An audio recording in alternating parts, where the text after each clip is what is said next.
नमस्कार साथियों, आप सभी का टॉप 30 क्लास में स्वागत है। साथियों, जैसा कि आपको पता है, हमारी बात हो रही है भारत के आधुनिक इतिहास पर और हम लोगों ने इसके ऊपर बहुत सारे क्लासेस ले लिए हैं और हमारी लास्ट जो क्लास हुई थी वो हंटर आयोग के ऊपर हुई थी मेरे भाई। आज हम हंटर आयोग से आगे बात करने वाले हैं। आज आप लोग के लिए बात होने वाली है एक नए टॉपिक के ऊपर मेरे भाई। आज का जो हमारा टॉपिक होगा वो खिलाफत आंदोलन एवं असहयोग आंदोलन। तो मेरे भाई आज का सबसे हॉट टॉपिक है। आज हम बात करेंगे खिलाफत आंदोलन और असहयोग आंदोलन। इसके पीछे का कारण क्या रहा है, आखिर ये आंदोलन क्यों हुआ, कब हुआ और इसका परिणाम क्या निकला, ये तमाम मुद्दे आज हम लोग देखने वाले हैं मेरे भाई।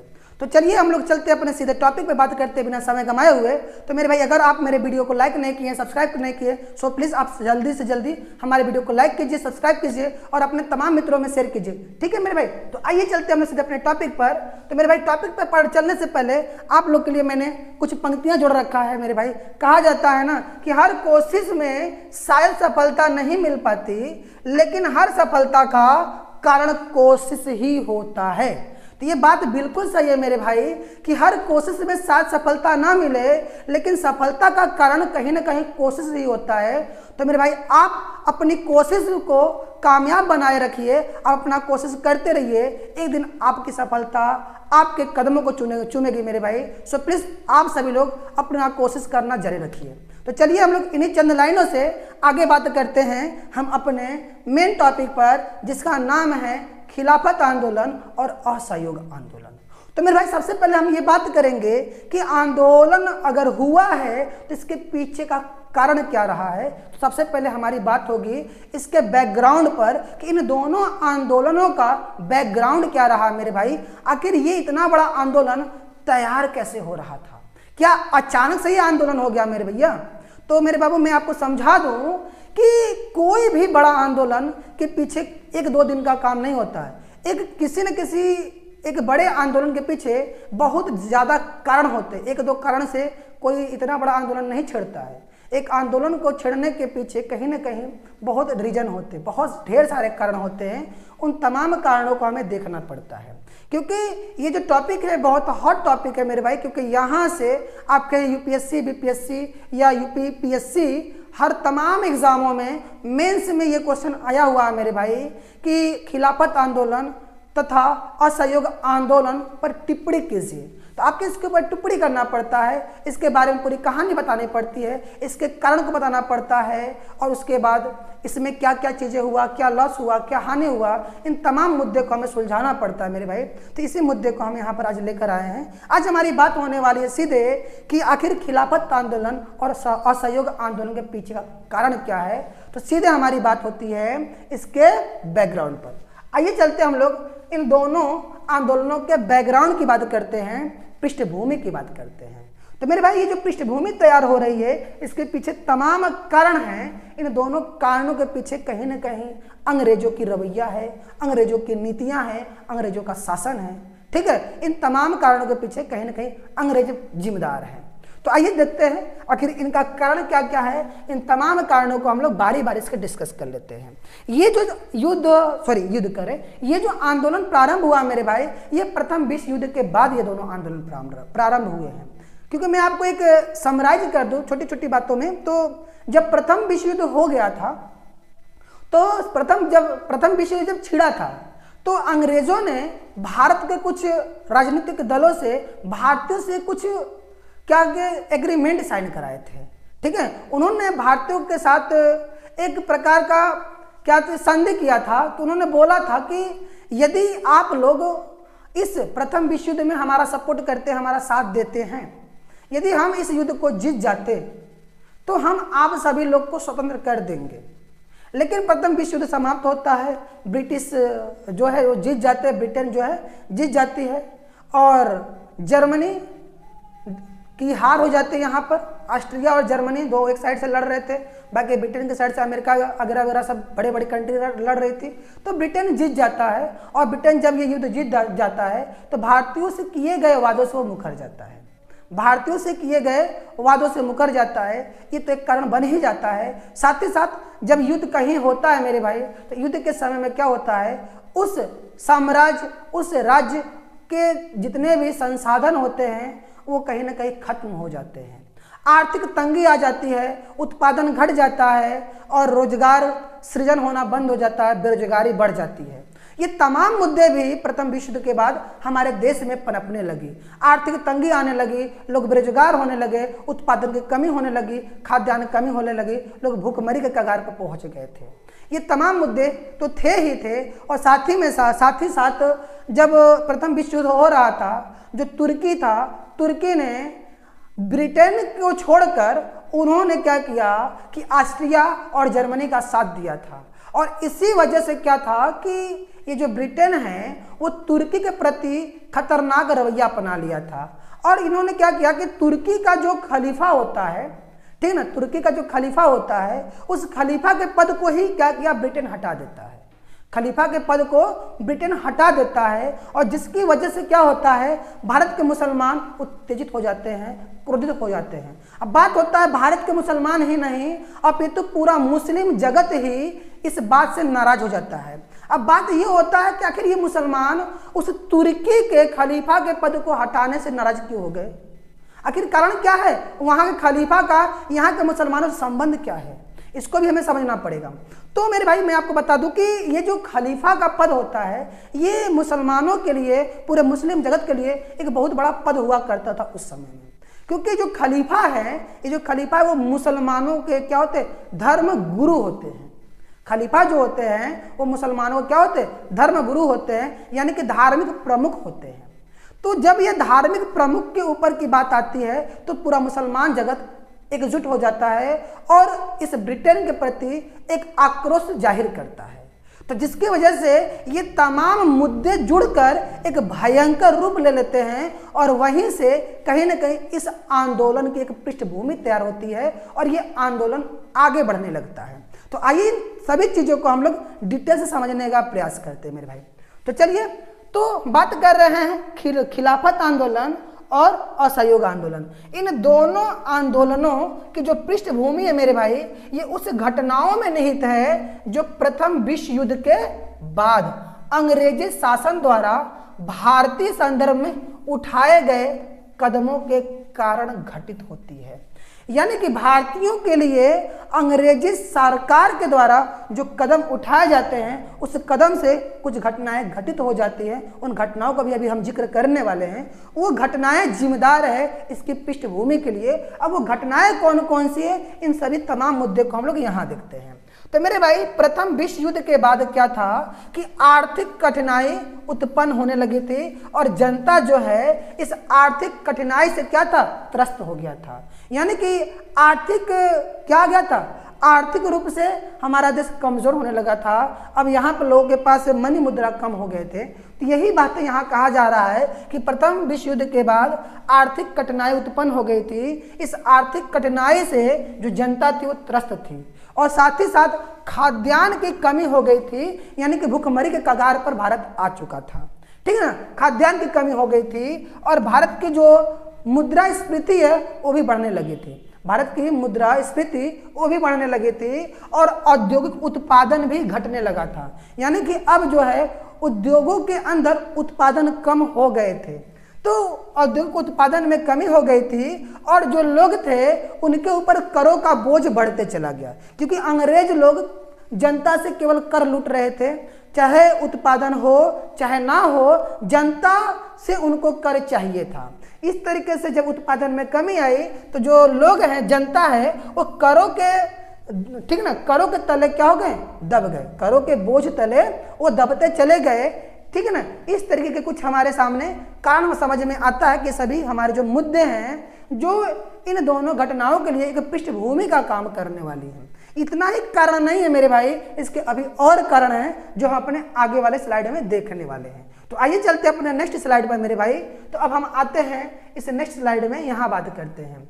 अब ये जो समाज था मेरे भाई, ये पूरे समाज का लगभग हर वर्ग, ठीक ना, इस आर्थिक परेशानी से जूझ रहा था, ठीक ना।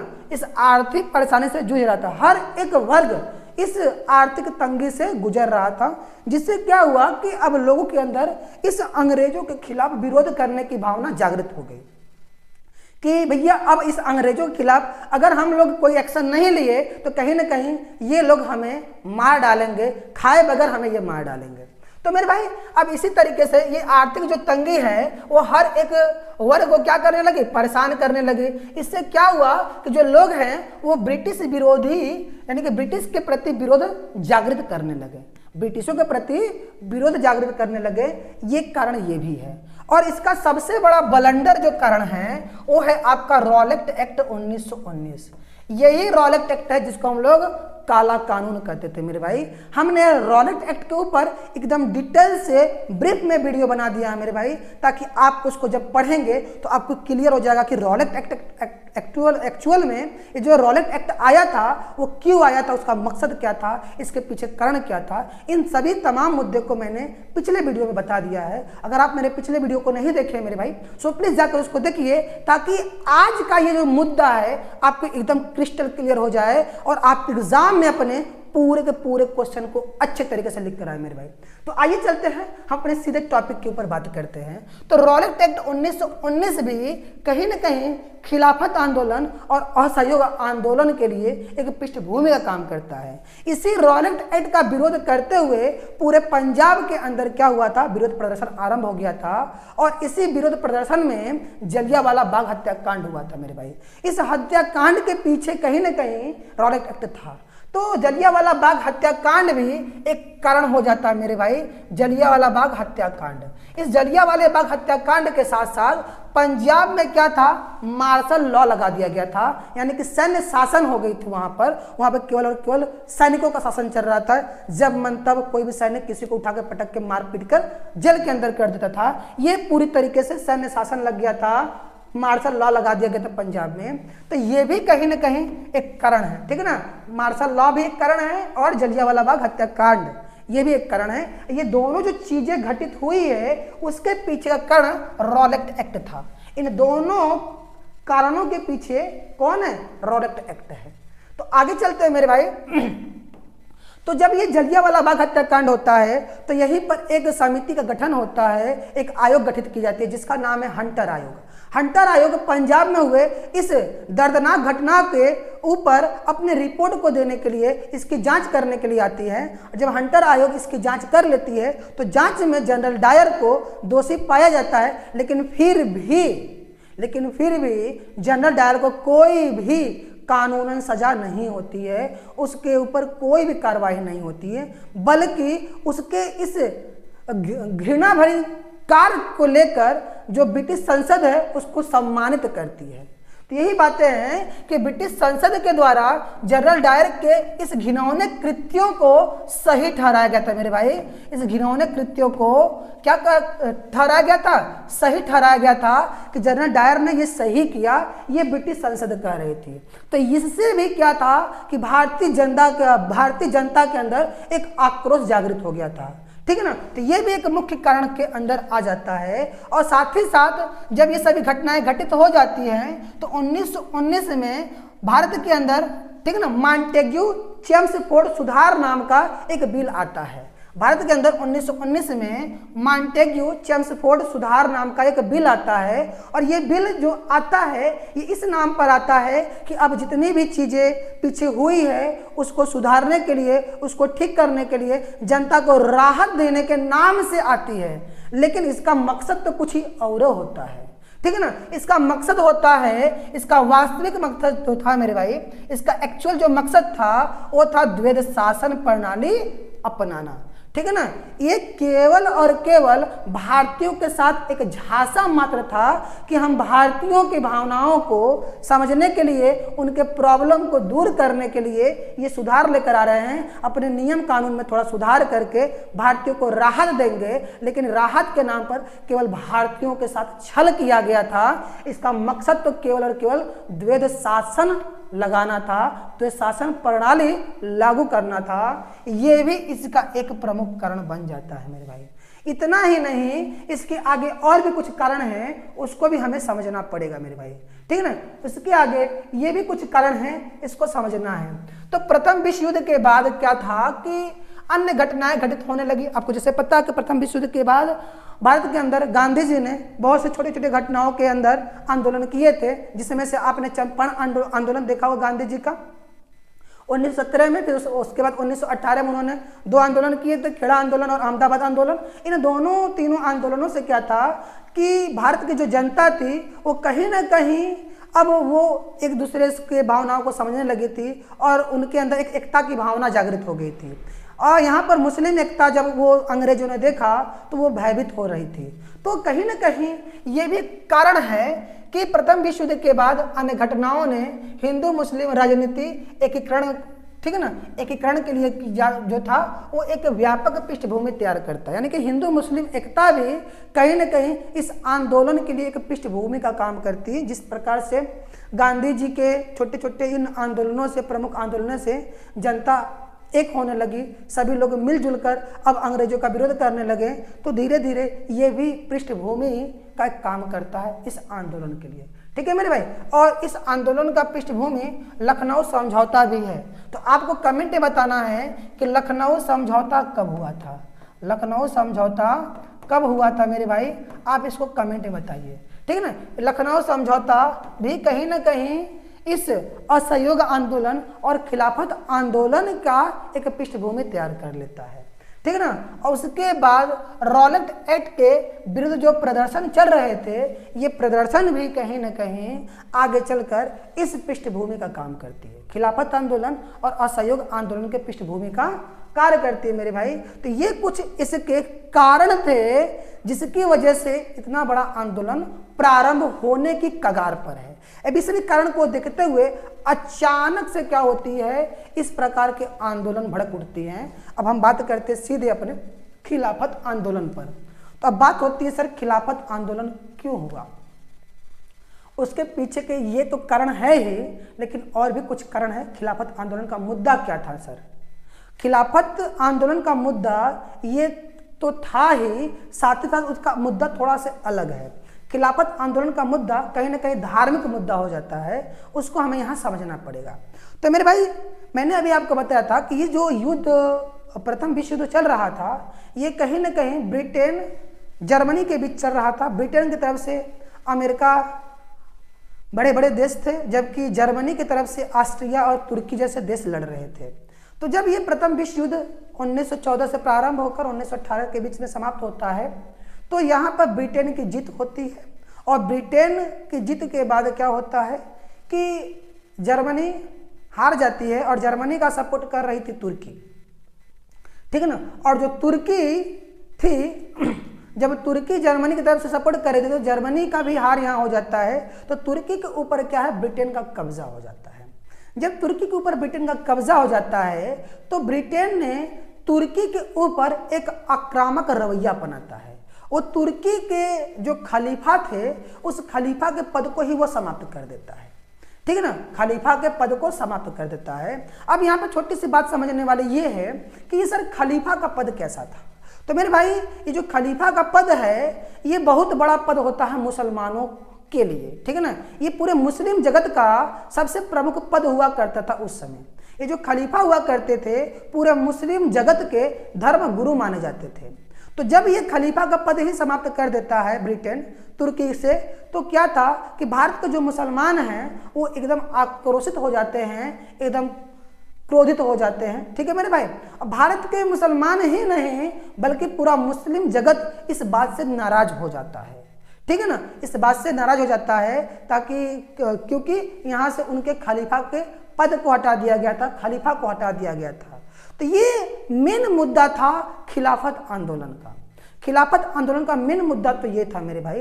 बाकी ये सभी जो पृष्ठभूमि तैयार हो रहे थे, धीरे धीरे लोग गुस्सा हो रहे थे, लेकिन खिलाफत की बातें यहाँ से प्रारंभ होती है। और इसके लिए क्या था, बाकायदा इसका विरोध करने के लिए एक कमेटी का गठन किया जाता है, जिसका नाम है खिलाफत कमेटी, जिसका नाम होता है खिलाफत कमेटी, खिलाफत समिति। और इसके जो लीडर होते हैं वो आपके अली बंधु होते हैं। ठीक है ना। तो इन्हीं के नेतृत्व में ये खिलाफत कमेटी का गठन होता है और इसका कुछ डिमांड होता है। उन सभी डिमांड को हम लोग यहाँ आगे डिटेल्स में देखने वाले हैं। तो चलिए चलते हैं हम सीधे अपने मेन मुद्दे पर। हम बात करते हैं अब सीधे खिलाफत आंदोलन की। तो बात होती है खिलाफत आंदोलन का मुद्दा क्या था सर, आखिर खिलाफत आंदोलन हुआ क्यों। तो मैंने अभी आपको समराइज में समझा दिया था, बाकी हम ब्रीफ में अभी देखने वाले हैं कि इसका मुद्दा क्या था। ठीक है, तो आइए इसके मुद्दे की तरफ चलते हैं कि खिलाफत आंदोलन का मेन मुद्दा क्या था, इसको हमें समझना है मेरे भाई। खिलाफत आंदोलन का मेन मुद्दा क्या था, हमें इसको समझना है। आइए हम लोग इसको समझने का प्रयास करते हैं। तो मेरे भाई मैंने अभी आपको बताया कि जो प्रथम विश्व युद्ध के बाद तुर्की के प्रति अंग्रेजों के रवैये से जो भारतीय मुसलमान थे वो उत्तेजित थे। ठीक है ना, प्रथम विश्व युद्ध के बाद तुर्की के प्रति जो अंग्रेजों का रवैया था वो एकदम आक्रामक था। अब क्यों था मैंने अभी आपको समझाया है, बाकी मैं डिटेल्स में फिर से समझाने वाला हूँ। और इससे क्या था कि जो भारत के मुसलमान थे वो उत्तेजित थे, क्रोधित थे। भारत के मुसलमान ही नहीं अपितु पूरा मुस्लिम समाज ही इस बात से नाराज था। ठीक है ना, न केवल भारतीय मुसलमान अपितु संपूर्ण मुस्लिम जगत, अपितु संपूर्ण मुस्लिम जगत तुर्की के खलीफा को अपना क्या करता था, धार्मिक प्रमुख मानता था। तुर्की के खलीफा को वो अपना धार्मिक प्रमुख मानता था मेरे भाई। और मुसलमानों की जो सहानुभूति थी वो तुर्की के साथ थी, क्योंकि तुर्की के जो खलीफा थे इनके धर्मगुरु थे मेरे भाई। ठीक है, प्रमुख धर्मगुरु थे, इसलिए जितने भी मुसलमान थे पूरे विश्व के अंदर उन सभी का जो सहानुभूति था वो तुर्की की तरफ से था। वो जाहिर सी बात है वो अपने धर्म की तरफ से ही अपनी सहानुभूति रखेंगे। तो इन्होंने भी वही काम किया, अपनी सहानुभूति तुर्की की ओर रखा था। ठीक है मेरे भाई, इस बात को हमें समझना पड़ेगा। इन्होंने अपनी जो सहानुभूति है वो तुर्की के साथ रखी थी। और जब प्रथम विश्व में जो तुर्की है, ठीक ना, तुर्की ने जो ब्रिटेन का साथ नहीं दिया था। प्रथम विश्व युद्ध में तुर्की ने ब्रिटेन के विरुद्ध जर्मनी तथा ऑस्ट्रिया का साथ दिया था, जर्मनी तथा ऑस्ट्रिया का साथ दिया था। और फिर भी इस युद्ध में तुर्की के साथ जो जर्मनी और ऑस्ट्रिया लड़ रहे थे उनकी हार हो जाती है और ब्रिटेन जीत जाता है। तो जिससे युद्ध की समाप्ति हो जाती है। तो युद्ध के समाप्ति के बाद जो ब्रिटेन है वो तुर्की के प्रति कठोर रवैया अपनाता है। ठीक है ना, युद्ध के समाप्ति के बाद जो ब्रिटेन है वो तुर्की के प्रति कठोर रवैया अपनाता है मेरे भाई। तो ये तो पहले तो बात है, ये कठोर रवैया अपनाता है। अब इस रवैये में करता क्या है, अगर इसकी रवैया होती कैसे है ये हमें देखना है। तो उन्होंने क्या किया कि तुर्की को विभाजित कर दिया। ठीक है ना, तुर्की को कई भागों में बांट दिया तथा उसके खलीफा के पद को हटा देता है। तुर्की को विभाजित करके वहां के खलीफा के पद को हटा देता है। ठीक ना, ये इसका मेन मुद्दा, इसको आपको ध्यान देना है कि खलीफा के पद को समाप्त कर दिया जाता है तुर्की को विभाजित करने के बाद। ठीक ना, ब्रिटेन के इस कदम से पूरे विश्व के जो मुसलमानों में एक प्रकार के रोष की लहर दौड़ गई, सभी मुसलमान क्रोधित हो गए।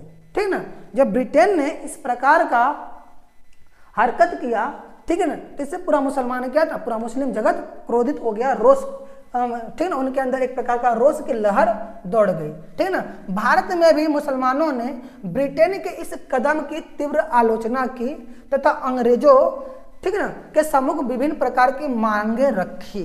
ठीक है ना, इन्होंने जो भारत के मुसलमान हैं इन्होंने अंग्रेजों के इस कृत्य से एकदम नाखुश थे और इन्होंने इनकी आलोचना की और अपना एक मांग रखा। वो मांग क्या था, इन्होंने एक विरोध प्रदर्शन किया और सरकार के सम्मुख, अंग्रेजी जो सरकार थी उसके सरकार के सम्मुख अपनी कुछ मांगे रखी, जैसा कि आज हम लोग अपनी मांगे सरकार के समक्ष प्रदर्शन करके रखते हैं। तो ऐसा ही यहाँ के मुसलमान वे करते हैं। अब इन्होंने अपने मांग में क्या रखा है, तो इन्होंने पहली बात ये बोला कि मुसलमानों के जो धार्मिक स्थल हैं उस स्थलों पर खलीफा के जो प्रभुत्व है उसको फिर से क्या किया जाए, स्थापित किया जाए। मुसलमानों के जो धार्मिक स्थल है उन सभी स्थलों पर जो खलीफा का प्रभुत्व है उसको फिर से कायम किया जाए, फिर से खलीफा के पद को क्या किया जाता, फिर से खलीफा के पद को वापस लाया जाए। ठीक है ना। दूसरी बात, खलीफा को प्रदेशों की पुनर्व्यवस्था करने के लिए, ठीक है ना, खलीफा को प्रदेशों की पुनर्व्यवस्था कर आर्थिक भू क्षेत्र प्रदान किया जाए। ठीक है ना, यानी कि खलीफा को क्या किया जाए कि पुनर्व्यवस्था करने के लिए क्या किया जाए, भूमि दिया जाए। ये भी बात इन्होंने ये तो अपनी दो मांग रखी थी कि खलीफा के पद को फिर से बहाल किया जाए और खलीफा की व्यवस्था के लिए भूमि क्षेत्र का आवंटन किया जाए। इस प्रकार की कुछ इन्होंने मांग रखी थी। ठीक है ना, ये इनकी मांग थी। और आगे चलकर जब ये मांगे इनकी पूरी नहीं होती है, अंग्रेजी की बात को नहीं सुनते हैं, तो आगे चलकर 1919 के प्रारंभ में, ठीक है ना, अली बंधुओं ने, जिसमें मोहम्मद अली और शौकत अली थे, ठीक है ना, अली बंधुओं मोहम्मद अली और शौकत अली, और उनके साथ मौलाना आज़ाद अजमल खां तथा हजरत मोहानी, इनके नेतृत्व में एक खिलाफत कमेटी का गठन किया जाता है। जब अंग्रेज इनकी बात को नहीं मानते हैं तो अली बंधुओं और मौलाना आज़ाद अजमल खां और हजरत मोहानी के नेतृत्व में एक कमेटी का गठन होता है जिसका नाम है खिलाफत कमेटी। खिलाफत कमेटी का गठन कब होता है मेरे भाई? 1919 में। इस बात को ध्यान देना है। खिलाफत कमेटी का गठन 1919 में किसके नेतृत्व में? अली बंधुओं के नेतृत्व में। ठीक है मेरे भाई। तो अब ये जब कमेटी गठित होती है तो इस कमेटी का कुछ अपना क्या होता, उद्देश्य होता है। इस कमेटी का अपना उद्देश्य होता है मेरे भाई। तब इसका उद्देश्य क्या था? तो इसका उद्देश्य था तुर्की के प्रति जो ब्रिटेन है, तुर्की के प्रति ब्रिटेन के रवैये को बदलने के लिए ब्रिटेन पर दबाव डालना था। इसका उद्देश्य था कि तुर्की के प्रति जो ब्रिटेन की रवैया है उस रवैया को हटाना था, उस रवैया को बदलना था। उस रवैया को बदलने के लिए ब्रिटेन की सरकार पर दबाव डालना इसका मुख्य उद्देश्य था। ठीक है ना। इस प्रकार देशव्यापी प्रदर्शन के लिए एक व्यापक पृष्ठभूमि तैयार हो गई। ये छोटी छोटी बातें जुड़कर एक बहुत बड़ी पृष्ठभूमि बन जाती है आंदोलन करने के लिए, देशव्यापी प्रदर्शन करने के लिए। ठीक है मेरे भाई। इस प्रकार से देशव्यापी प्रदर्शन के लिए एक व्यापक पृष्ठभूमि तैयार हो गई जिससे कि अब एक आंदोलन छिड़ने वाला है। अभी आंदोलन कुछ हुआ नहीं है, अभी केवल और केवल खिलाफत कमेटी का गठन हुआ है। अभी खिलाफत आंदोलन प्रारंभ नहीं हुआ है। ठीक है। तो आइए बात करते हैं आगे, देखते हैं खिलाफत आंदोलन प्रारंभ कब होता है। तो अब हमारी चर्चा होने वाली है खिलाफत का विकास। ठीक है ना। खिलाफत कैसे अब आगे बढ़ता है, जो आगे चलकर एक आंदोलन का रूप ले लेता है और इसी खिलाफत में ही आगे चलकर असहयोग कार्यक्रम जुड़ जाता है। इसी खिलाफत के अंदर, इसी खिलाफत आंदोलन में ही आगे चलकर असहयोग कार्यक्रम जुड़ जाता है और ये कार्यक्रम आगे चलकर असहयोग आंदोलन का रूप ले लेती है। ये सभी चीजें एकदम क्रम से चलती है मेरे भाई। इसी क्रम को हमें ध्यान में रखकर आगे की बातें करना है। तो अब हमारी बात होती है खिलाफत का विकास। ठीक है ना। अभी तो खिलाफत कमेटी बना है, अब वो धीरे धीरे बड़ा होगा, विशाल होगा और एक व्यापक आंदोलन की तरफ आगे बढ़ेगा मेरे भाई। तो अब बात होती है नवंबर 1919 की। नवंबर 1919 में खिलाफत का एक अखिल भारतीय सम्मेलन दिल्ली में आयोजित किया जाता है। ठीक है ना। नवंबर 1919 में खिलाफत का एक अखिल भारतीय सम्मेलन दिल्ली में आयोजित किया जाता है मेरे भाई। जब दिल्ली में आयोजित किया जाएगा तो इस आयोजन में कहीं ना कहीं कुछ मुद्दे होंगे, ठीक है ना, कुछ टॉपिक होंगे जिस टॉपिक पर यहाँ बात होगा। अब बात होता है कि इस आयोजन में किन किन मुद्दों पे चर्चा हुई, कौन कौन सी बातें हुई। तो यही पे बात होती है असहयोग कार्यक्रम की। ठीक है मेरे भाई। इसी में असहयोग कार्यक्रम की बात होती है, इसलिए ये पॉइंट भी आपके लिए वेरी वेरी इंपॉर्टेंट हो जाता है कि असहयोग कार्यक्रम की बात खिलाफत के किस सम्मेलन में होता है। तो मेरे भाई अखिल भारतीय सम्मेलन दिल्ली के, ठीक है ना, दिल्ली के अखिल भारतीय सम्मेलन में ही खिलाफत के अंदर असहयोग कार्यक्रम होता है। असहयोग का मतलब होता है कि हम आपका साथ नहीं देंगे, आपका सहयोग नहीं करेंगे। आपका मतलब अंग्रेजों का, ये भारतीयों का कहना था कि अब हम अंग्रेजों का साथ नहीं देंगे, सहयोग नहीं करेंगे। तो ये आपके अखिल भारतीय सम्मेलन जब दिल्ली में आयोजित होता है तो यहीं पे कुछ तमाम मुद्दे आती हैं। अब वो मुद्दे को हमें समझना पड़ेगा। इस सम्मेलन में यह बात तय कर दिया गया कि अंग्रेजों, ठीक है ना, अंग्रेजी वस्तुओं के बहिष्कार की मांग की गई। ठीक है ना। इस सम्मेलन में अंग्रेजी वस्तुओं की बहिष्कार की मांग की गई और खिलाफत के जो नेता हैं, इन नेताओं ने यह भी स्पष्ट शब्दों में कहा कि युद्ध के बाद संधि की जो शर्तें थी, संधि की जो शर्तें थी, जब तक कि तुर्की के अनुकूल नहीं बन जाती तब तक वे सरकार के साथ किसी प्रकार का सहयोग नहीं करेंगे। ठीक है ना। जो खिलाफत के नेता थे अली बंधु और तमाम जो नेता थे हमारे, ठीक है ना। वो सभी लोग स्पष्ट शब्दों में कर दिया था कि युद्ध के उपरांत जो संधि हुई थी, उस संधि के अनुकूल अगर तुर्की के अंदर शासन व्यवस्था नहीं बनाई जाती है तब तक हम अंग्रेजों का सहयोग नहीं करेंगे। ये बातें खलीफा के नेताओं ने इस अखिल भारतीय सम्मेलन में बोला था। अगली बात है, इन्हीं सब को देखते हुए जो गांधी जी थे वो अखिल भारतीय खिलाफत कमेटी के अध्यक्ष थे। मेरे भाई ध्यान समझिएगा, यहाँ पर केवल और केवल खिलाफत कमेटी है। क्या है? खिलाफत कमेटी है, इस बात को ध्यान दीजिएगा। और यहाँ पर गांधी जी की कमेटी का नाम था अखिल भारतीय खिलाफत कमेटी, ठीक है ना। इस अखिल भारतीय खिलाफत कमेटी के अध्यक्ष थे, ठीक है ना। अखिल भारतीय खिलाफत कमेटी के क्या थे? गांधी जी यहाँ पर अध्यक्ष थे मेरे भैया, इस बात को आपको ध्यान देना पड़ेगा। तो गांधी जी ने इस मुद्दे को भारतीयों में एकता स्थापित करने तथा सरकार के विरुद्ध असहयोग आंदोलन घोषित करने के लिए एक उपयुक्त मंच के रूप में देखा।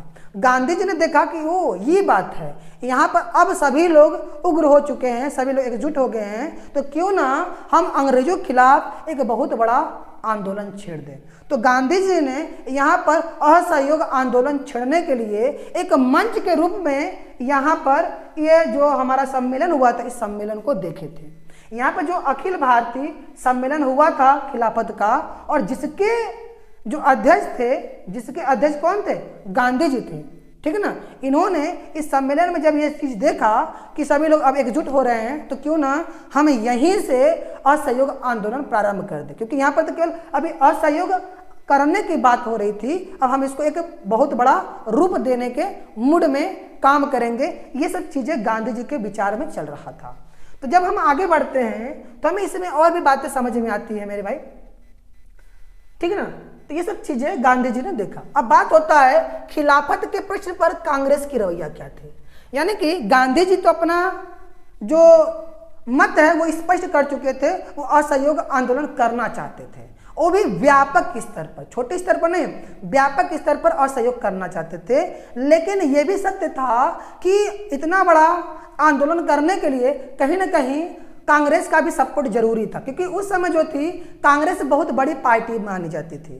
कांग्रेस एक्चुअल में बहुत बड़ी पार्टी थी उस समय। अगर कांग्रेस का सपोर्ट मिलता तो वो जो आंदोलन है और भी विशाल रूप ले लेता, इसलिए कांग्रेस का भी सपोर्ट होना जरूरी था। तो यहाँ पर हमें ये देखना पड़ेगा कि असहयोग आंदोलन पर, इस प्रश्न पर कांग्रेस का रवैया कैसा है, कांग्रेस की नजरिया कैसा है, कांग्रेस इन सभी चीजों को किस तरीके से देखती है। तो यही बातें है कि खिलाफत के प्रश्न पर कांग्रेस की रवैया कैसी है, कांग्रेस की नजरिया कैसी है, इसको देखना पड़ेगा।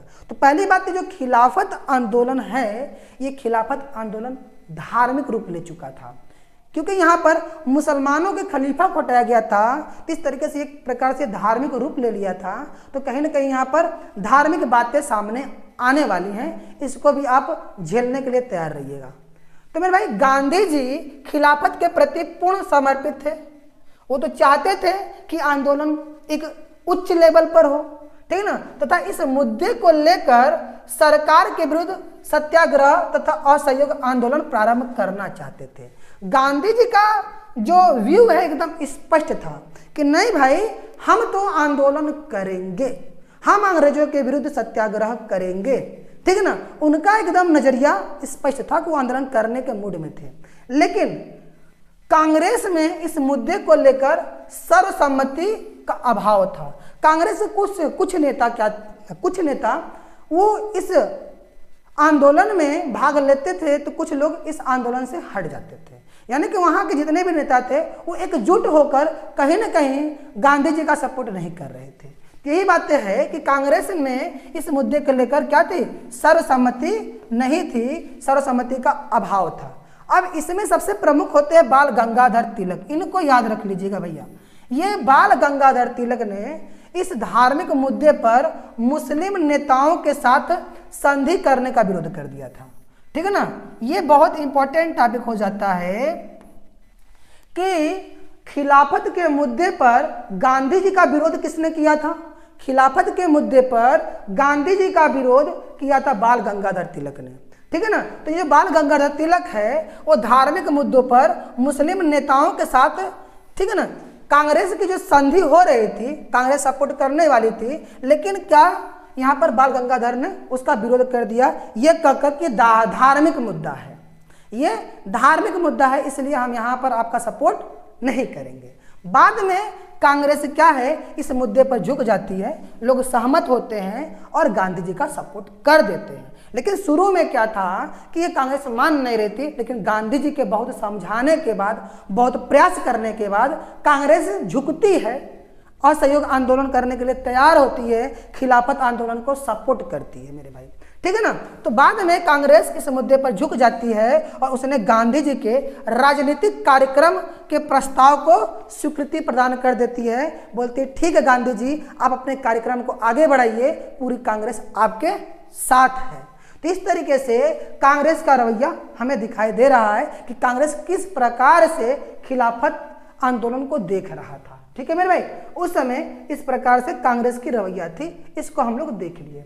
अब बात होती है असहयोग खिलाफत आंदोलन की मेरे भाई। अब यहीं से स्टार्ट होता है असहयोग खिलाफत आंदोलन, ठीक है ना। इसी को हम लोग नॉर्मली असहयोग आंदोलन बोलते हैं, ठीक है ना। इसी को नॉर्मली हम लोग क्या बोलते हैं, असहयोग आंदोलन, असहयोग आंदोलन बोलते हैं, ठीक है, असहयोग आंदोलन।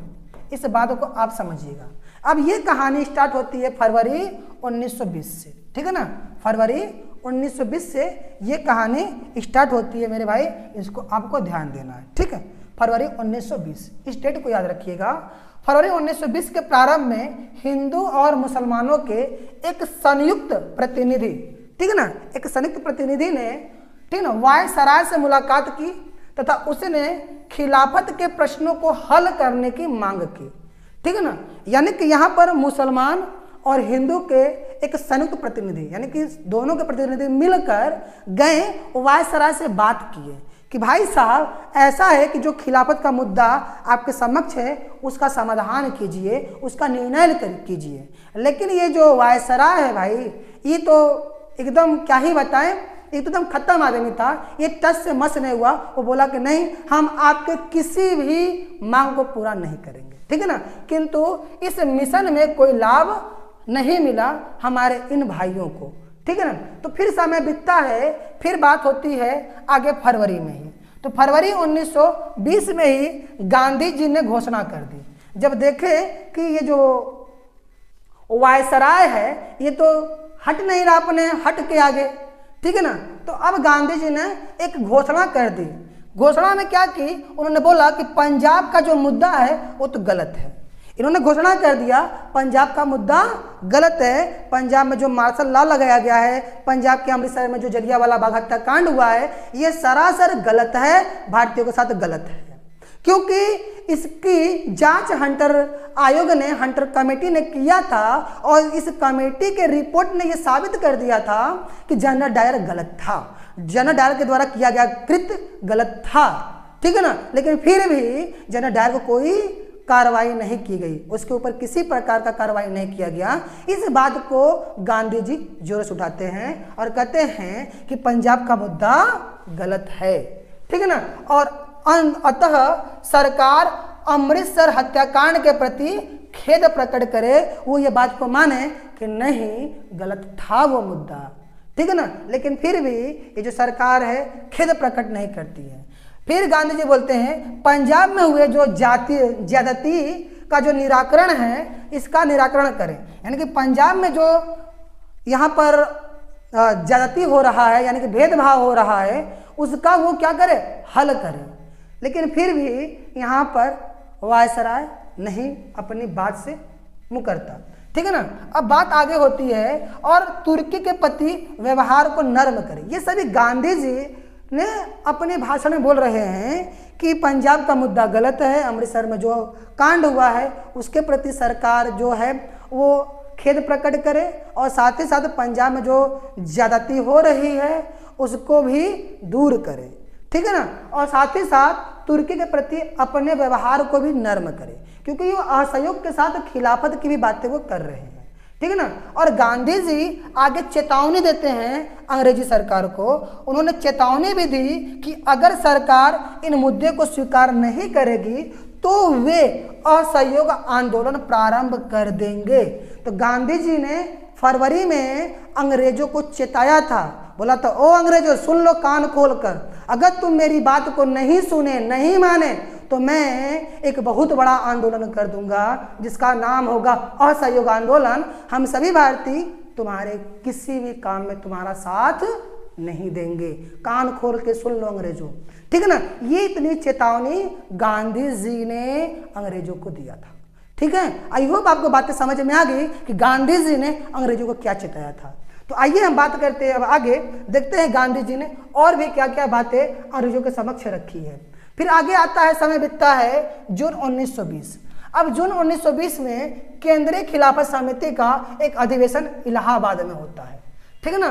केंद्रीय खिलाफत समिति का एक अधिवेशन इलाहाबाद में होता है मेरे भाई। ये इलाहाबाद हमारे प्यारे यूपी के अंदर है, ठीक है ना, यूपी के अंदर ये, ठीक है ना।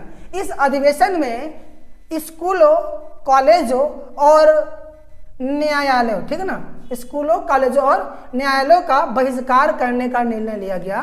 यहाँ पर यह बोला गया कि अभी तक तो हम केवल और केवल अंग्रेजी वस्तुओं का बहिष्कार कर रहे थे, लेकिन अब से हम लोग स्कूल, कॉलेज और न्यायालयों का भी बहिष्कार करेंगे, ठीक है ना। तथा गांधी जी को आंदोलन का नेतृत्व करने का दायित्व भी सौंप दिया गया था। गांधी जी से ये बोल दिया गया था कि ये जो अब आंदोलन होने वाला है इसका लीडर आप ही रहेंगे।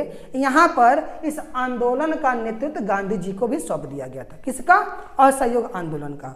तो यहाँ से क्वेश्चन ये उठता है कि असहयोग आंदोलन का नेतृत्व किसने किया? तो गांधी जी ने किया। इस बात को ध्यान दीजिएगा। फिर आगे समय बढ़ता है, आता है 31 अगस्त 1920। ये डेट एकदम याद रख लीजिएगा मेरे भाई, 31 अगस्त 1920, 31 अगस्त 1920। अब इसी में खिलाफत समिति ने औपचारिक तौर पर असहयोग आंदोलन की शुरुआत कर दी। तो क्वेश्चन ये बनता है, असहयोग आंदोलन की शुरुआत कब हुई है? असहयोग आंदोलन की शुरुआत कब हुई है? क्वेश्चन यहां पर यह बनता है मेरे भाई, ठीक है। तो असहयोग आंदोलन की शुरुआत 31 अगस्त 1920 में हुई है। अब असहयोग आंदोलन की शुरुआत किस समिति के द्वारा किया गया है? तो मेरे भाई खिलाफत समिति के द्वारा। किसके द्वारा? खिलाफत समिति के द्वारा। और असहयोग आंदोलन का नेतृत्व कौन कर रहा है? गांधी जी कर रहे हैं। ये सभी तमाम बातें आपको पता होनी चाहिए। खैर, ये सभी चीजें चल ही रहा था, उसी बीच में एक घटना घटित हो जाता है जो कि बहुत ज्यादा दयनीय होती है। 1 अगस्त 1920 में, 1 अगस्त 1920 में बाल गंगाधर तिलक का निधन हो जाता है, ठीक है मेरे भाई, ये भी याद रखिएगा। 1 अगस्त 1920 में बाल गंगाधर तिलक का निधन भी हो जाता है मेरे बाबू, इसको भी आपको ध्यान देना है। फिर आगे समय बीतता है, आता है सितंबर। अगस्त के बाद सितंबर 1920 का समय आता है। अब इसमें कांग्रेस का विशेष अधिवेशन कलकत्ता में आयोजित किया जाता है, ठीक है ना। कांग्रेस का विशेष अधिवेशन कलकत्ता में आयोजित किया जाता है मेरे भाई, इस बात को ध्यान दीजिएगा। तो सबसे पहले तो आपसे ये पूछा जाता है कि असहयोग आंदोलन की शुरुआत कब हुई? 31 अगस्त 1920 में। फिर असहयोग आंदोलन का प्रस्ताव किस सम्मेलन में हुआ था? तो आपको पता करना पड़ेगा किस अधिवेशन में? इलाहाबाद अधिवेशन में, ठीक है ना। खिलाफत समिति के इलाहाबाद अधिवेशन में, ठीक है ना, ये सब चीजें आगे बढ़ी थी, इस बात को आपको ध्यान देना। चलिए आगे बात करते हैं हम सितंबर 1920 की। सितंबर 1920 में कांग्रेस का एक विशेष अधिवेशन कलकत्ता में आयोजित किया जाता है। और इस अधिवेशन में कांग्रेस ने पंजाब तथा खिलाफत के मुद्दे को हल किए जाने तथा स्वराज की स्थापना, इस बात को ध्यान दीजिएगा, स्वराज की स्थापना, ठीक है मेरे भाई, स्वराज की स्थापना, पंजाब तथा खिलाफत के मुद्दे को हल किए जाने तथा स्वराज की स्थापना होने तक असहयोग कार्यक्रम चलाने की स्वीकृति दे दी थी। यानी कि यहाँ पर कांग्रेस ने ये क्लियर कर दिया था कि असहयोग आंदोलन हम तब तक करते रहेंगे जब तक कि पंजाब का मुद्दा हल नहीं हो जाता, खिलाफत का मुद्दा हल नहीं हो जाता और हमें स्वराज मिल नहीं जाता। तो क्वेश्चन ये बनता है कि स्वराज की मांग कब की गई थी, किस अधिवेशन में स्वराज की मांग की गई थी मेरे भाई। कांग्रेस का जो अधिवेशन होता है सितंबर 1920 कलकत्ता अधिवेशन, सितंबर 1920 कलकत्ता अधिवेशन में स्वराज की मांग होती है और यहीं पर असहयोग कार्यक्रम को आगे तक चलाने की बात की जाती है। ठीक है, अब इसी अधिवेशन में बहुत सारे कार्यक्रम को भी तय कर लिया गया था कि हम आगे क्या करेंगे, आगे की फ्यूचर प्लानिंग हमारी क्या होनी चाहिए मेरे भाई। तो अब यहाँ पर कौन कौन सा कार्यक्रम तय किया गया था, इसमें पहला बात ये कहा गया था कि हम सरकारी शिक्षण संस्थाओं का बहिष्कार करेंगे, न्यायालयों का बहिष्कार करेंगे और इसके स्थान पर पंचायतों के माध्यम से हम अपने न्याय को करेंगे। हम खुद पंचायत बैठाएंगे, अपना न्याय हम लोग खुद करेंगे। अब हमें अंग्रेजों के न्यायालय में जाने की जरूरत नहीं है। ठीक है ना, आगे चलते हैं और कौन कौन सी बातें यहाँ पर तय हुई थी इनको भी मुझे देखना है। आगे बोला गया था विधान परिषदों का बहिष्कार कर दिया गया था। ठीक है मेरे भाई, यहाँ पर विधान परिषदों का बहिष्कार कर दिया गया था। लेकिन ध्यान देना, जब इस मुद्दे पर यह बहिष्कार जब हो रहा था, जब यह बहिष्कार हो रहा था तो इस मुद्दे पर बहुत लोग सहमत नहीं थे। ठीक है ना, इस मुद्दे पर कांग्रेस के नेताओं में मतभेद था कि हम विधान परिषद से हटे कि ना हटे, क्योंकि लोग विधान परिषद में जब बैठे थे तो वहाँ पर विधायक के रूप में थे, वो कहीं ना कहीं अपने इस विधायकी के पद को छोड़ना नहीं चाहते थे। इसीलिए इन कांग्रेसों के नेताओं में ये मतभेद था। ठीक ना, तथा वे इस कार्यक्रम को असहयोग कार्यक्रम में सम्मिलित किए जाने का विरोध करती है। वो कहती है कि भाई साहब ठीक है, तुम सबका विरोध कर रहे हो, लेकिन इसका तो विरोध मत करो, इसको तो तुम असहयोग में सम्मिलित मत करो। ठीक है ना, ये कांग्रेस के कुछ नेताओं की बातें हम कर रहे हैं, सभी नेताओं के नहीं। और इनमें जो सबसे प्रमुख थे वो आपके थे CR दास। CR दास ने ही विधान परिषदों के बहिष्कार का विरोध कर दिया था।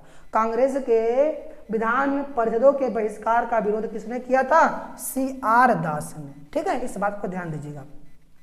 आगे इसी में एक और बात तय की गई थी आपके कलकत्ता अधिवेशन में कि विदेशी वस्तुओं का बहिष्कार हम लोग करेंगे, इसके स्थान पर हम खादी का उपयोग करेंगे। ठीक है ना, यहाँ पर खादी के उपयोग को बढ़ावा दिया गया और विदेशी वस्तुओं का बहिष्कार किया गया। फिर आगे यहीं पर चरखा कातने को भी प्रोत्साहित किया गया था ताकि भारत में लोग फिर से चरखा काते, सूत काते और एक खादी कपड़ा उत्पादन बढ़ जाए। आगे सरकारी उपाधियों और अवैतनिक पदों का भी परित्याग कर दिया था। जितने भी सरकारी पद थे उस सभी का परित्याग कर दिया गया था कि आज से हम लोग सरकार के अंडर में काम नहीं करेंगे। ठीक है ना, सरकारी सेवाओं का भी परित्याग कर दिया गया था और सरकारी करों का भुगतान न करने का एक संकल्प लिया गया था कि आज से हम कोई भी कर नहीं देंगे अंग्रेजों को। ये तमाम मुद्दे कलकत्ता अधिवेशन सितंबर 1920 में तय की गई थी मेरे भाई। तो इस मुद्दे को भी आपको थोड़ा ध्यान देना पड़ेगा, कौन कौन सी मुद्दे तय हुई थी। ये सभी तमाम चीजें जब हो गई तो अब सरकार ये सभी चीजों को देख रही है, तो सरकार की प्रतिक्रिया क्या आती है, सरकार इस मुद्दे पर अपना क्या विचार प्रकट करती है मेरे भाई। तो हम बात करते हैं सरकार की प्रतिक्रिया का कि सरकार क्या प्रतिक्रिया देती है, इसको यहां हमें समझना पड़ेगा। ठीक है, तो अब समय आता है मई 1921 में। ठीक है ना, मई 1921 में गांधी जी तथा भारत के तत्कालीन वायसराय, ठीक है ना, लॉर्ड रीडिंग के मध्य एक वार्ता होती है, एक वार्ता आयोजित की जाती है। ठीक है ना, इस वार्ता में रीडिंग ने सरकार की ओर से गांधी जी से एक मांग करता है। अब सोचो, ये नालायक रीडिंग गांधी जी से मांग करता है, जबकि गांधी जी को मांग करना चाहिए कि हे बेशर्मो अब तुम लोग हमारे देश को छोड़ दो, लेकिन ये उल्टा गांधी जी से मांग कर रहा। आइए देखते क्या मांग करता है। तो मेरे भाई, अब ये जो रीडिंग है गांधी जी से मांग करता है कि वे अली बंधुओं से अपने उस भाषण को वापस लेने का आग्रह करते हैं। वो बोलते हैं कि अली बंधुओं से कह दीजिए कि वो अपने भाषण को वापस ले लें, जिससे कि ये देश के अंदर जो अराजकता फैली है, लोग उग्र हो गए हैं, ये कम हो जाए। क्योंकि भारत के अंदर इस एकता और भारतीयों के अंदर क्रांतिकारी भावनाओं को देखकर अंग्रेज भयभीत हो गए थे, वो अब इसको कंट्रोल नहीं कर पा रहे थे। तो इसीलिए गांधी जी से यह मांग करते हैं कि गांधी जी आप उन अरिबंधुओं से कह दीजिए कि वो अपने भाषण को वापस कर ले, जिसके वजह से देश के अंदर ये तमाम प्रकार के उग्र हालात बने हुए हैं। ठीक है, तो ठीक है ना, जिसके कारण व्यापक पैमाने पर हिंसा हो रही। ये बात उन्होंने बोला कि अली बंधुओं से अपने उस भाषण को वापस लेने का आग्रह करें जिसके कारण व्यापक पैमाने पर हिंसा हो रही है। परंतु गांधी जी ने उसके इस मांग को ठुकरा दिया। तो ये बताओ कि गांधी जी ने सही किया या गलत किया? जल्दी से अपने कमेंट बताइए कि गांधी जी ने इस रीडिंग के मांग को ठुकरा कर सही किया कि गलत किया।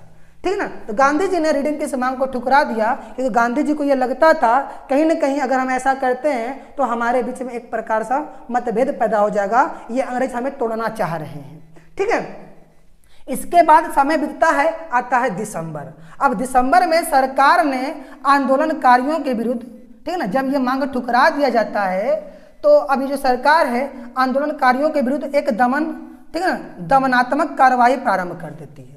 ठीक ना, आंदोलनकारियों के प्रति एक क्या करती है, दमनात्मक कार्रवाई प्रारंभ कर देती है और स्वयंसेवी संगठनों को अवैध घोषित कर देती है। कहती कि जितने भी स्वयंसेवी संगठन हैं वो सब के सब अवैध है। ठीक है ना, उसको वो बंद कर देती है। सार्वजनिक सभाओं पर प्रतिबंध लगा देती है, प्रेस पर प्रतिबंध लगा देती है, मीडिया पर प्रतिबंध लगा देती है। ठीक है ना, अब गांधी जी समेत अनेक नेताओं को गिरफ्तार करके वो जेल में डाल देती है। ठीक है ना, इतनी कहानी सरकार ये सभी चीजें करती है, गांधी जी को जेल में डाल देती है। लेकिन गांधी जी का तबीयत खराब होने के वजह से गांधी जी को जेल से कुछ ही दिनों में रिहा कर दिया जाता है मेरे भाई। तो आइए आगे बात करते हैं और भी सरकार क्या करती है, ये सभी चीजें हम लोग आगे देखते हैं। तो ये सब चीजें सरकार ने किया। अब आगे बात होता है आंदोलन का अंतिम चरण क्या था। अब ये सब आंदोलन तो चल ही रहा है देश के अंदर, अब अंत में क्या हुआ इसको हमें ध्यान देना है। अब समय आता है 1 फरवरी 1922 का। स्टार्ट हुआ है हमारा 20 से, ठीक है मेरे भाई, 31 अगस्त 1920 से स्टार्ट हुआ है। अब धीरे धीरे 1 फरवरी 1922 आ गया है। 1 फरवरी 1922 को गांधी जी ने घोषणा की कि यदि सरकार राजनीतिक बंदियों को रिहा कर दे, नागरिक स्वतंत्रता बहाल कर दे, ठीक है ना, अगर वो ऐसा कर दे, नहीं करेगी तथा प्रेस से नियंत्रण नहीं हटाएगी तो वो एक देशव्यापी सविनय अवज्ञा आंदोलन छेड़ेंगे। ये गांधी जी ने बोला। वो बोले कि राजनीतिक बंदियों को रिहा कर नागरिक स्वतंत्रता बहाल नहीं करेगी तथा प्रेस पर नियंत्रण नहीं हटाएगी तो वो जो गांधी जी हैं वे देशव्यापी सविनय अवज्ञा आंदोलन प्रारंभ करने को बाध्य हो जाएंगे। यानी कि अभी असहयोग आंदोलन तो चल ही रहा है, अब उसी में वो सविनय अवज्ञा आंदोलन करने की बात करने लगे, यानी कि उनके हर एक काम का विरोध करने की बात करने लगे। अभी तो हम तुम्हारा सहयोग नहीं कर रहे हैं, अब हम तुम्हारा विरोध भी करेंगे, ये बात गांधी जी ने बोल दिया। अभी तक तो हम तुम्हारा सहयोग नहीं कर रहे हैं, अब हम तुम्हारे हर एक काम का विरोध भी करेंगे, ठीक है ना। ये बातें गांधी जी ने यहाँ पर 1 फरवरी 1922 को ये अंग्रेजों को चेतावनी दे दिया, ठीक है ना। आगे बात चलते हैं तो इस आंदोलन में, ठीक है ना, ये जो आंदोलन है ये सूरत के बारदोली जिले से प्रारंभ होने वाला था। कौन सा मेरे भाई? सविनय अवज्ञा आंदोलन। सविनय अवज्ञा आंदोलन की बातें गांधी जी ने बोला और ये जो सविनय अवज्ञा आंदोलन है ये सूरत के बारदोली जिले से प्रारंभ होना था। ये योजना बना लिया गया था कि अगर अंग्रेज ऐसा नहीं करते हैं, राजनीतिक बंदियों को रिहा नहीं करते हैं और मीडिया पर से अपना नियंत्रण नहीं हटाते हैं तो हम जो है एक देशव्यापी सविनय अवज्ञा आंदोलन करेंगे। इसकी शुरुआत जो होगी वो सूरत के बारदोली जिला से होगी। ये सब कुछ पहले से तय तमाम हो चुका था, लेकिन इसी बीच एक कांड हो जाता है, ठीक है मेरे भाई। आंदोलन के प्रारंभ में ही, ठीक है ना, चौरी चौरा घटना घटित हो जाती है। ये सब चीजें अभी सब कुछ हो ही रहा था कि बीच में क्या होती है, चौरी चौरा का कांड हो जाता है और सब कुछ जितना विचार किया गया था सब धारा का धरा रह जाता है मेरे भाई, पूरा का पूरा परिदृश्य चेंज हो जाता है, क्या करना था क्या नहीं करना था। ठीक है ना, कहा गया है ना कि क्या से क्या हो गया देखते देखते, तो कुछ कहानी यहाँ पर ऐसा ही होता है। ठीक है ना, तो यहाँ पर चौरी चौरा का कांड होता है और गांधी जी ने अपने इस असहयोग आंदोलन को वापस लेने के लिए मजबूर हो जाते हैं, क्योंकि इनका यह कहना था कि जब तक हमें स्वराज की प्राप्ति नहीं हो जाती तब तक हम असहयोग आंदोलन करेंगे। और उसी के बीच में ये सभी ने अवज्ञा की भी बात कर दिए थे। ठीक है ना, अब यहीं पर बीच में ही चौरी चौरा का घटना घट जाता है, जिससे असहयोग आंदोलन तो वहीं पर रुक जाता है और सभी ने अवज्ञा भी आगे नहीं हो पाती है, सभी ने अवज्ञा डिले हो जाता है, बाद में फिर प्रारंभ करते हैं गांधी जी। तो आइए हम बात करते हैं अब सीधे चौरी चौरा कांड पर कि अभी चौरी चौरा कांड क्या हुआ है। ठीक है ना, चौरी चौरा कांड के पीछे की घटना क्या है, इन सभी चीज़ों को हम लोग यहाँ समझते हैं मेरे भाई। तो अब सीधे हम लोग चलते हैं अपने चौरी चौरा घटना के ऊपर। ठीक है, तो आइए चलते हैं, देखते हैं चौरी चौरा का केस क्या है मेरे भाई। तो आइए देख लेते हैं चौरी चौरा क्या है। तो सबसे पहले तो हम बात करेंगे सर ये चौरी चौरा है क्या चीज़। तो ये जो चौरी चौरा की घटना हुई है मेरे भाई, ये घटना 5 फरवरी 1922 को हुई, इस बात को ध्यान दीजिएगा। 5 फरवरी 1922 को चौरी चौरा की घटना घटित हुई है। अब ये चौरी चौरा है ये गोरखपुर जिले का एक क्या है, एक गाँव है मेरे भाई, गोरखपुर जिला। ठीक है ना, जो गोरखपुर है वो उत्तर प्रदेश में है, गोरखपुर उत्तर प्रदेश में है। उत्तर प्रदेश का एक जिला गोरखपुर है। इसी गोरखपुर का एक छोटा सा गांव है चौरी चौरा। ठीक है ना, गोरखपुर जिला का एक छोटा सा गांव है चौरी चौरा। इसी गांव में ये घटना घटित हुई थी। अब इस घटना में हुआ क्या था इसको हमें समझना है। ठीक है ना, इस घटना के कारण गांधी जी का बहुप्रतीक्षित सविनय अवज्ञा आंदोलन 6 वर्षों के लिए क्या हो गया, स्थगित हो गया। यानी कि गांधी जी को बहुत दिनों से प्रतीक्षा थी कि हम सविनय अवज्ञा करेंगे, लेकिन इस घटना के बाद गांधी जी की बहुप्रतीक्षित सविनय अवज्ञा 6 वर्षों के लिए आगे बढ़ गया मेरे भाई। ठीक है ना, अब हम बात करते हैं इस घटना का कारण क्या था। सर इस घटना का कारण क्या है, हमें इस घटना के कारण को समझना है। ठीक है ना, अब यहाँ पर समझिएगा, इसी गांव में चौरी चौरा गांव में पुलिस ने यहाँ पर स्वयंसेवक दलों के कुछ नेताओं को बुरी तरीके से पीट रहे थे। चौरी चौरा गांव में जो पुलिस थी स्वयंसेवक दलों के नेताओं को बुरी तरीके से पीट रहे थे। ठीक है ना, अब बात ये होता है सर ये क्यों पीट रहे थे, पुलिस आखिर इन्हें स्वयं सेवकों को क्यों पीट रही थी। तो मेरे भाई ये जो स्वयं सेवक है ना, यहाँ पर जो शराब बिक रहा था उस शराब का विरोध कर रहे थे कि शराब भाई तुम मत बेचो। ठीक है ना, तो यही बातें हैं। ये लोग क्या थे, शराब बिक्री तथा खाद्यान्न के मूल्यों में हुई वृद्धि का विरोध कर रहे थे। ठीक है ना, ये जो नेता लोग थे स्वयंसेवी दलों के नेता, ये शराब बिक्री और खाद्यान्न के मूल्यों में हुई वृद्धि का क्या कर रहे थे, विरोध कर रहे थे कि भैया खाद्यान्न में तुम इतना अपने मन का तुम वृद्धि किए जा रहे हो, हम ऐसा नहीं होने देंगे और हम अपने देश के अंदर अपने गांव के अंदर ये शराब बिकने हम नहीं देंगे। इसकी वजह से हमारे जो गांव के हमारे देश के जो नवयुवक हैं वो शराब पीकर खराब हो जा रहे हैं। ठीक है ना, ये सभी चीज़ें थे मेरे भाई। यहाँ पर शराब बिक्री और खाद्यान्न मूल्यों में हुई वृद्धि का विरोध स्वयंसेवक कर रहे थे और इसी विरोध की वजह से पुलिस इनके ऊपर लाठियों से बुरी तरीके से इनको पीट रही थी मेरे भाई।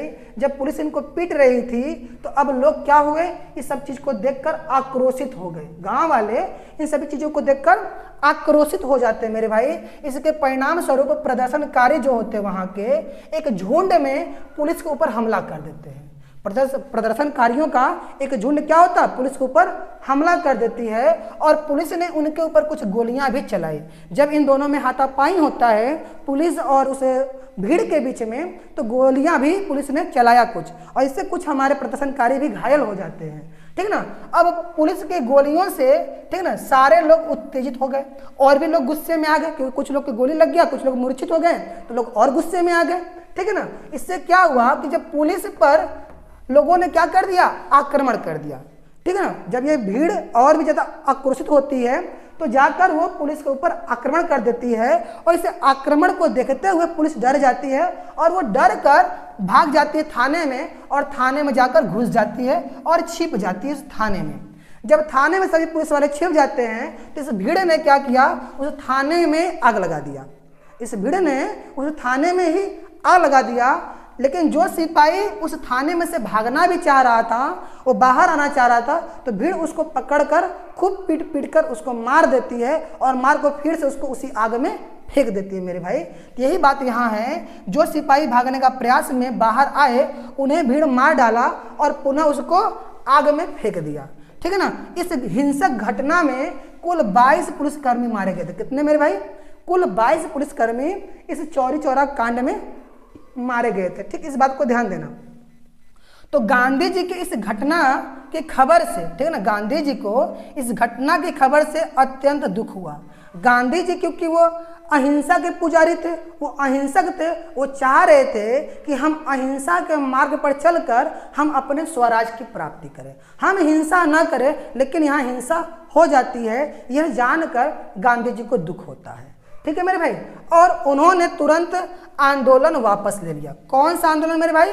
जो आंदोलन चल रहा था, असहयोग आंदोलन, उन्होंने वापस ले लिया।